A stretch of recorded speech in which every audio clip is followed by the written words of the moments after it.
el construir unas bases donde ponen algún tipo de cebo para que el animal se enrede y después que se metan al agua con un animal de 5 metros y el agua les llegue a la cintura para taparle los ojos, cerrarle el hocico. Y esa técnica tan interesante de colocarle un palo por toda la parte dorsal del cuerpo para que el animal no se doble y puedan llevarlo a la orilla, trabajando en un bosque que se inunda, donde tienes una dificultad para navegar o para movilizarte impresionante. Realmente yo quedé sorprendido.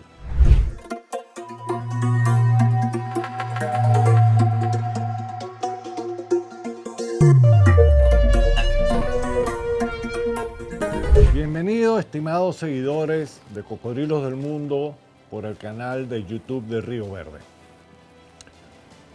Este episodio es la continuación de uno anterior que espero disfrutado, que realizamos con el doctor Jayanto sobre el Tomistoma schlegelii o falso gavial, una de las especies más grandes de cocodrilos que se encuentra exclusivamente en el sureste asiático. Kyle nos habló de todas las investigaciones que él viene realizando, principalmente en Indonesia y en la península de Malasia, y nos puso en contacto con Herdhanu Jayanto, mejor conocido como Dhanu, quien está haciendo sus estudios de maestría con la especie en Indonesia. Dhanu en nuestra conversación nos cuenta, si yo creía que trabajar con el caimán del Orinoco era difícil, capturar individuos en la naturaleza de 4 metros, que lo pueden ver en los programas que hemos realizado, en los episodios que hemos publicado sobre el programa de conservación del caimán del Orinoco en Venezuela. Es difícil, donde en uno de esos episodios hablamos de la captura del animal más grande que hemos hecho en el país con el equipo, de un animal de 4 metros 40, donde nos tardamos como 3 horas en llevarlo a la orilla, éramos 6 personas. Imagínense, y lo van a ver durante los videos que vamos a presentar en este episodio, capturar un tomistoma de 5 metros. Y cuando vemos las imágenes son 2 o 3 personas que están trabajando con el animal y la técnica que ellos utilizan para la captura de estos ejemplares majestuosos. Realmente es un trabajo increíble, son muy pocas personas que han tenido la oportunidad de ver esta especie en la naturaleza. Yo los he visto, los he fotografiado, pero en zoológico. En la naturaleza nunca he tenido la oportunidad. Es un ejemplar con un hocico relativamente fino, no tanto como el gavial, no tiene gara, que es vamos a decir, el moco o la protuberancia en la punta de la nariz, donde además la morfología cambia apreciablemente a medida que va creciendo, y Dhanu nos explica un poco a qué se debe quizás esta diferencia. Espero que disfruten este episodio enormemente, como yo disfruté de la conversación con Dhanu al respecto. Hello, my dear audience of Crocodilos of the World.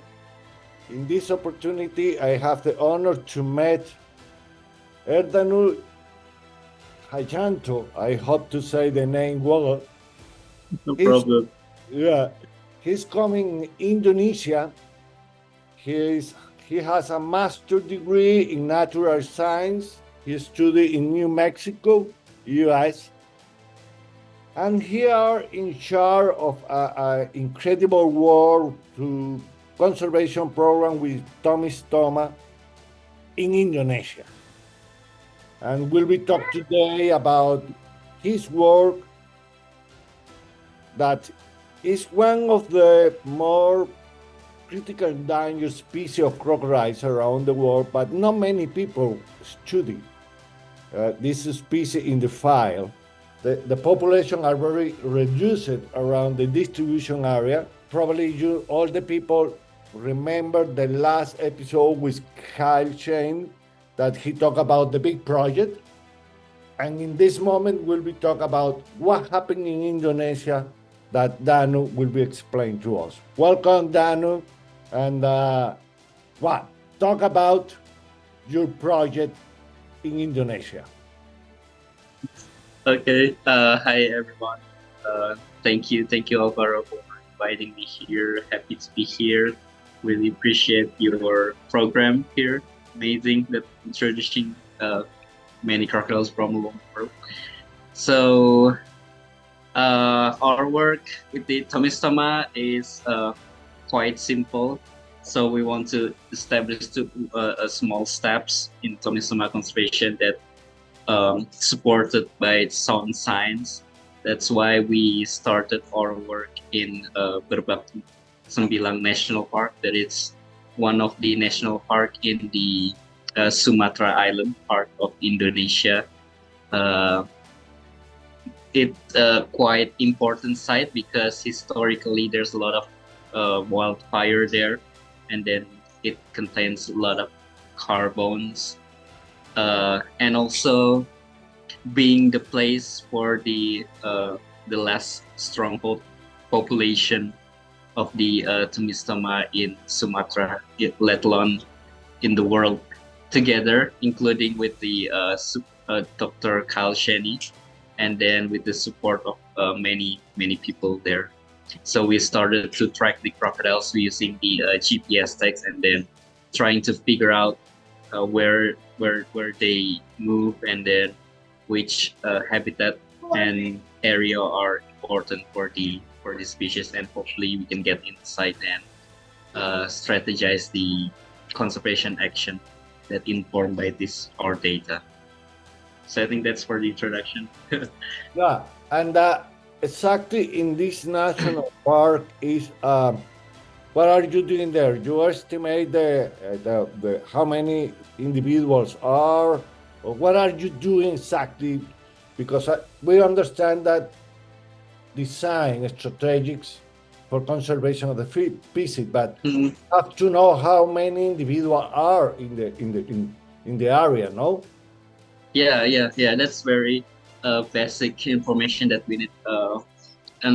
But we haven't done that. But we're gonna do it in the future to establish the population data, how many Tomistoma there, and then whether if we can see changes throughout the years. But for these particular studies that we did, we interest in putting the GPS to the crocodiles, so we can track them from that text, and then we can calculate which habitat, which zone in the national park, because it's a very vast national park. It consists of like a 300,000 something hectares of the national park, and then there's not, of course, with the limited resource from the park manager, and then the Indonesian government who puts money on that, it's limited. So we need to prioritize some of the area that we need to conserve. That's why we interested in the trying to figure out which important site or Tomistoma use, and then we can say that we're trying to figure out which specific zone is their home, and then whether there's a connection between the border, because they have a mosaic of the landscape, that one impacted by wildfire, and then the other one is still pristine. You say to put into the animal GPS is for satellite radio tracking, no? Yeah, exactly. Okay, and the animal that you put the GPS is the both sex, this male and female, or it depends how many Tomistoma you can gather, Yeah, you know? That's true. That's a good question. So we tried to track both, but unfortunately we only got all adult males. quite big. Our biggest male, our biggest bull is 4.7 meters, and then the Four smaller 4.7 is the bigger. 4.7 in meter. Yeah, Ooh. that's quite big. But they're pretty chill, pretty docile by our standard, by the crocodilian standard. So good guy to work. Yeah, so we put a trap, and then we managed to cop.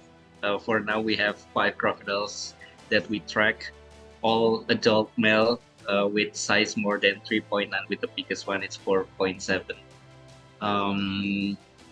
And actually, we're gonna go to the field again this later on this month to put another 4 of tags, and hopefully we can find any females so we can have more comprehensive data.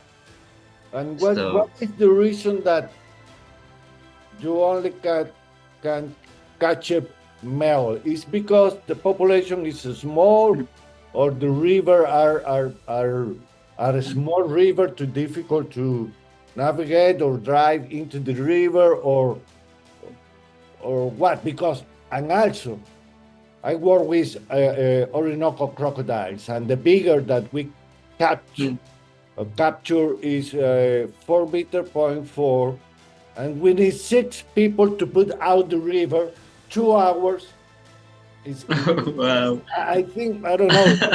Tomistoma is an aggressive croc, or is very quiet. You can explain about his behavior. Yeah. So there, I mean, compared to the one that infamous for the aggressive and prone to conflict with human is the saltwater crocodile compared to the species.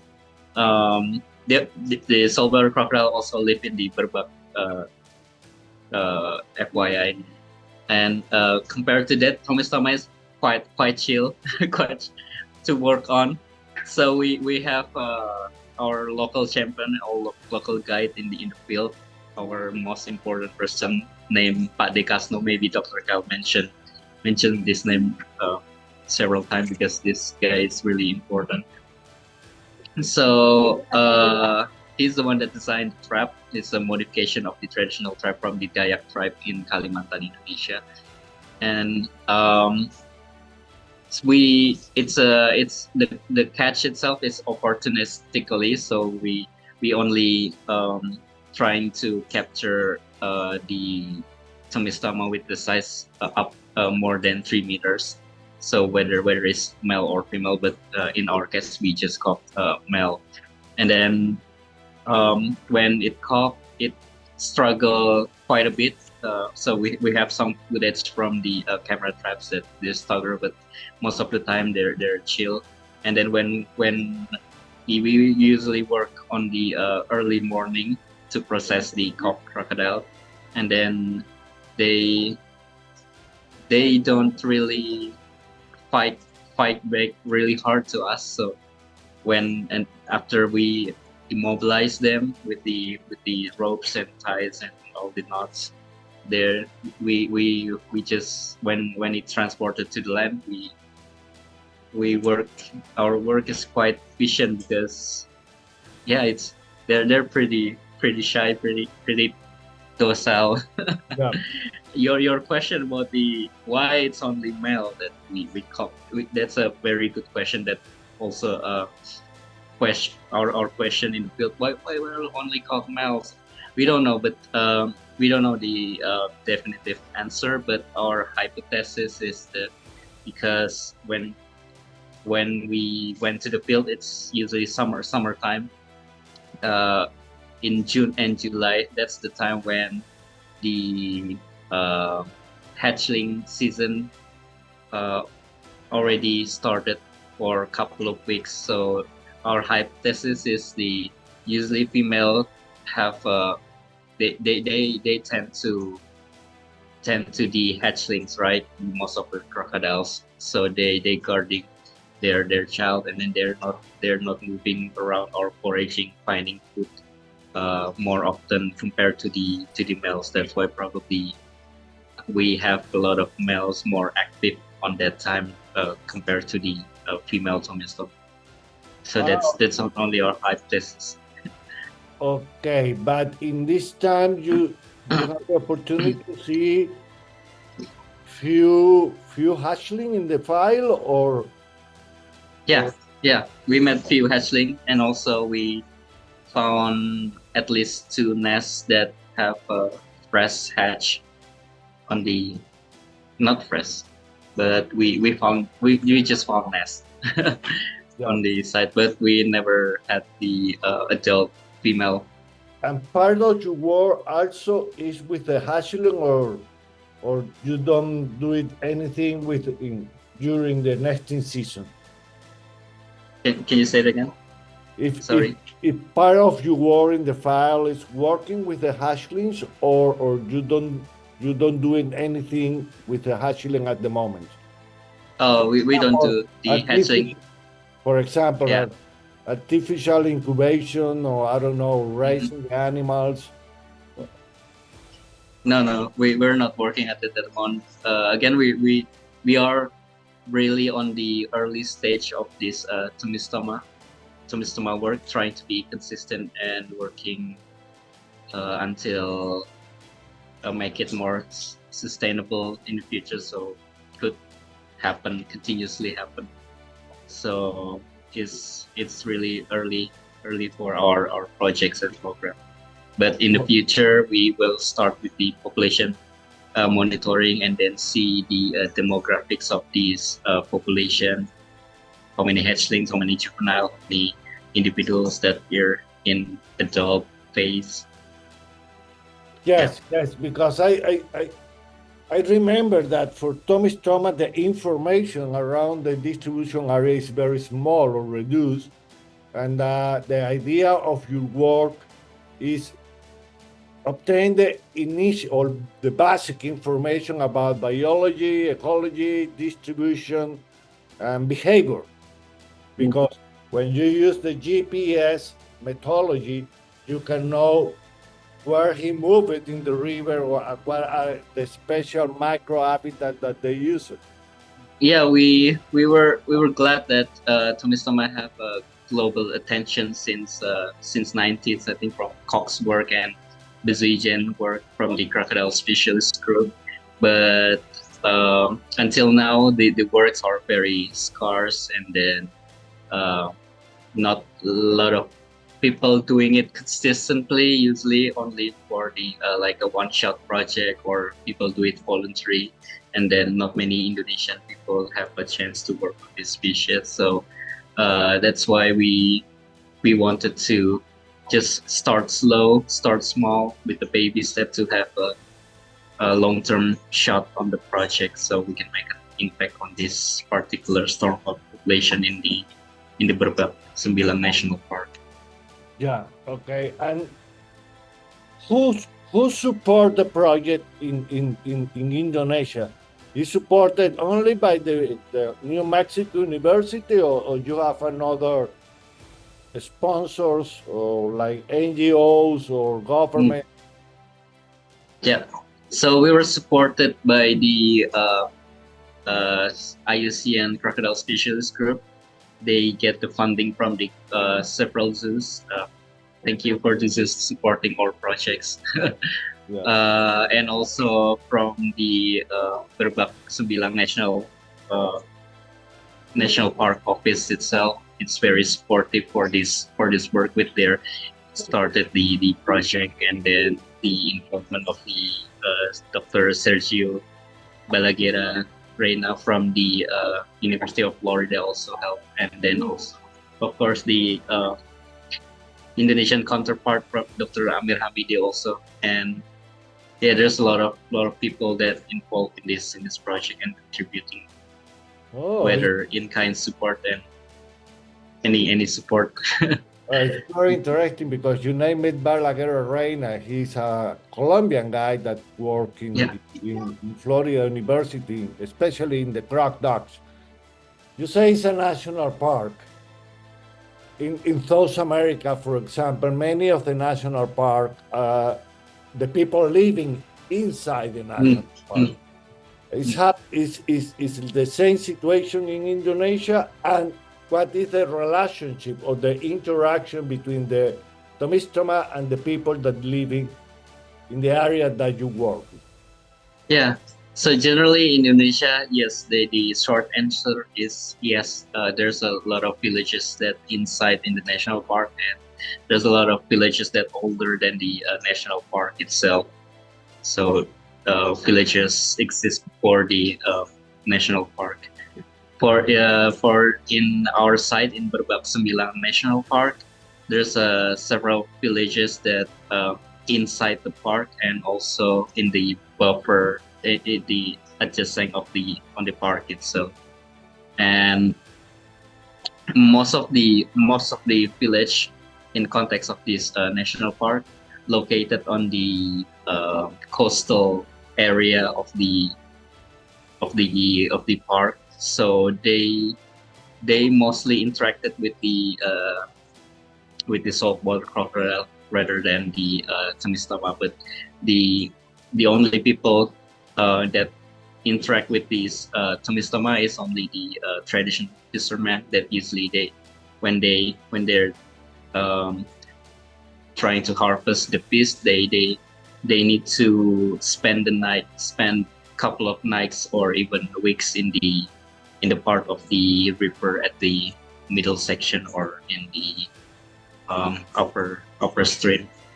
So in Indonesia itself, Tomistoma, or we call it buaya supit or senyulong. It's literally, buaya supit is a chopstick crocodile in English. So because of the snow. Generally, the Tomistoma in Indonesia, people perceive it as the more docile crocodiles.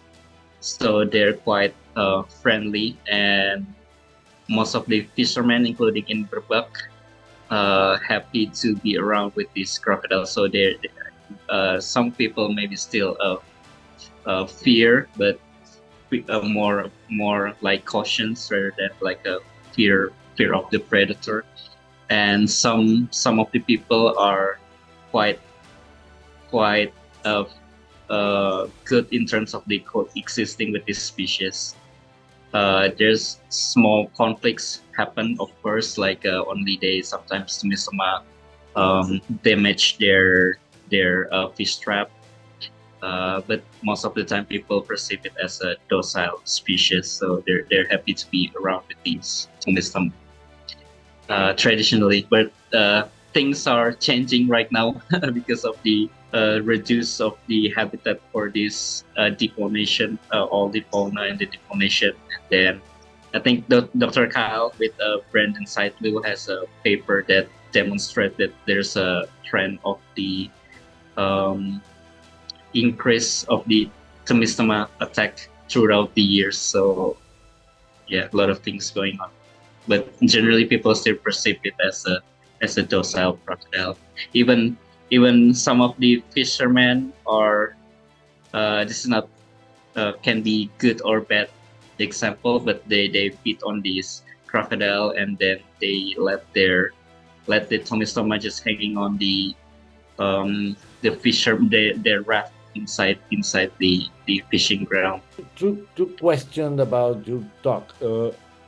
Tomistoma share the habitat with saltwater crocodile? Yeah, in some places, and in the one place in East Kalimantan, they also shared habitat with Simon's crocodile, which is the other critically endangered species. With Simon's? Yeah, Simon's crocodile. Oh, okay. Okay. You talk about Tomistoma attacked the fisherman. Is it common that's happening, or is because the fishermen are fishing in the river for something? Yeah, it's in the past it's unheard of people getting attacked from the Tomistoma, but in these past years, we got some report from the while the crocodile database become good, exist and become good. Crocodile database is a database for the crocodile attack around the world. We see the trends from the Tomistoma attack and then published by that paper. And also there's in last year, if I'm not wrong, there's a big commotion on the crocodile attack, and it turns out to be the suspect is to be the Tomistoma, the very big Tomistoma, probably 4-meter long Tomistoma, swimming on the river while grabbing the corpse of the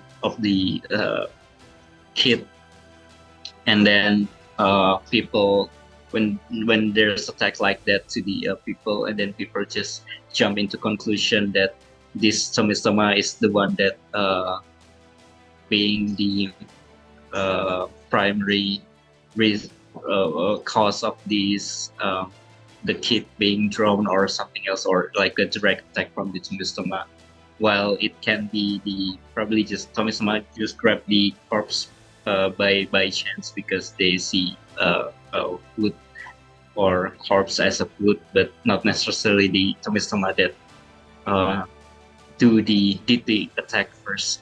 And then people just hunt the Tomistoma, and then they get the Tomistoma, and then they kill the Tomistoma, and then they open there's the Tomistoma stomach, and they didn't find any corpse from the kid. So that's what happened last year, if I'm not correctly, in Kalimantan, one place in Kalimantan. Oh, okay. Very interesting, Danu. And let me to congratulate about your work, because the idea is in Crocodile of the War episode is show to the audience what happened, what are doing the key people that working with or any species of crocodile around the world. And Tomistoma is one of the species that the sport of crocodile less know about what happened. I have the opportunity to know something about that, but probably mostly the people don't know the information. And you and your team, with the support of all the people and institutions, you name it, a lot of incredible information about what's happened in Indonesia, for example. It's a surprise for me, I have to be honest, that the Tomistoma share the habitat with Siamensis. It's a surprise for me, and also it's a big surprise, not a big surprise, that the interaction between the humans in the area that you work. To finalize this conversation, you want to say another thing important in the conservation program that you implement in Indonesia? I don't have anything in top of mind, just be again, I'm very grateful to be here speaking with you guys here to share about the Tomistoma, and our work is still in the seedling phase, still a baby step, so hopefully we can produce more knowledge and impacts on the Tomistoma conservation, and also for their habitats and the people that live around there. And yeah, so grateful to be here, and thank you all for the support. Thank you, Dano, for accept the invitation to be in our programs, and all the best in your research. Thank you. Como pudieron observar y escuchar en esta agradable conversación con Dano, una de las cosas que me llamó la atención es que son los botes, y son los típicos del sureste asiático. Son como unas canoas con un motor fuera de borda que tiene un palo muy largo y la hélice al final, y se mueve desde adelante de una manera impresionante.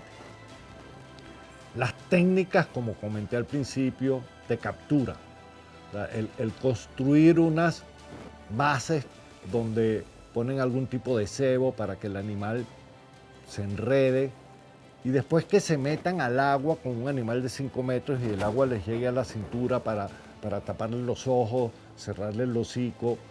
Y esa técnica tan interesante de colocarle un palo por toda la parte dorsal del cuerpo para que el animal no se doble y puedan llevarlo a la orilla, trabajando en un bosque que se inunda, donde tienes una dificultad para navegar o para movilizarte impresionante. Realmente yo quedé sorprendido. Lo otro que me llamó la atención y posteriormente conversé con Herdhanu es donde él está colocando los radiotransmisores GPS satelitales, que es lo que le va a permitir, y fíjense lo interesante de su estudio, están más enfocados en conocer un poco la biología y el comportamiento de la especie que más allá de la abundancia y la estructura de tamaños.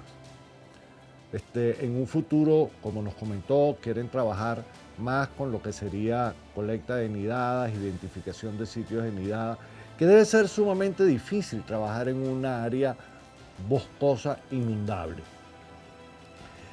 Como comentaba, ponen radios GPS satelitales o bien sea en la nuca o están utilizando también la técnica, como nos comentó, que le sugirió el doctor Jeffrey Land con los gaviales en la India, o como nos los mostró Phoebe Griffin en uno de nuestros primeros episodios con ella, que realizamos con ella, del proyecto que ella lleva con el gavial en Nepal. Y ellos están evaluando cuál de las dos sitios, bien sea en la nuca o en la cola, funcionen. Y eso va a depender, y valga la propaganda, al tipo de radio que se esté utilizando. Porque por ejemplo, con las toninas, y los invito a ver entonces el programa de Río Verde, el episodio sobre el proyecto del río Cassiquiare, con la gente del proyecto Sotalia y la gente de Colombia liderizada por Fernando Trujillo, donde ellos le colocan radios satelitales a las toninas en las aletas dorsales, pero ese radio transmite debajo del agua. Y eso sería interesante aplicarlo en los cocodrilos. Entonces, volviendo al tema de este episodio, el Tomistoma es una especie que por lo que pudimos conversar con Herdhanu, es muy poco estudiada, y espero que este mismo abra las líneas de investigación que otras personas podrían estar interesadas en realizar en el sureste asiático con la especie. Espero que haya sido de su agrado. Aquellos nuevos observadores de cocodrilos del mundo, por favor suscríbanse al canal de Río Verde en YouTube, le den a la campanita para que reciban todas las notificaciones de nuestros nuevos episodios que semanalmente estamos sacando al aire, y aquellos que estén en capacidad vengan a patreon.com y nos apoyen en los diferentes programas de conservación que Río Verde está colaborando, así como todo el material didáctico y audiovisual que realizamos para nuestra audiencia. Álvaro Velasco, Cocodrilos del Mundo, hasta una nueva oportunidad.